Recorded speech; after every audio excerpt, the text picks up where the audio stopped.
Hello guys, അങ്ങനെ നമ്മുടെ വിഷുവിൻ്റെ അന്ന് രാവിലെ തന്നെ വിഷുക്കട്ട കഴിച്ചിട്ടാണ് നമ്മൾ സ്റ്റാർട്ട് ചെയ്യുന്നത്. അപ്പോൾ അതേ വിഷുക്കട്ട എന്ന് പറയുന്ന സാധനം തൃശ്ശൂരൊക്കെ ഞാൻ കേട്ടിട്ടുള്ളൂ, വേറെ ആരും ഞാൻ കേട്ടിട്ടില്ല. അപ്പോൾ അതേ ഇത് ശർക്കര നീരും ഈ ഒരു മാങ്ങക്കറിയാണ് ഇതിൻ്റെ കോമ്പോ.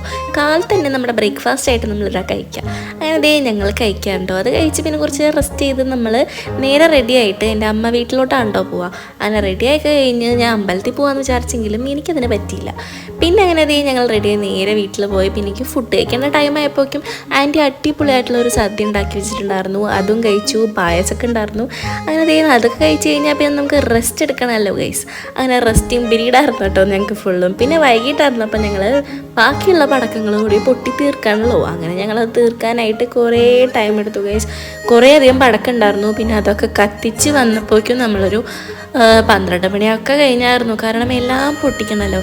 അങ്ങനെ ഈ ഒരു കൊല്ലത്തെ വിഷു അങ്ങനെ പോയി. അത്രേ ഉള്ളൂ ഗൈസ്. ബൈ.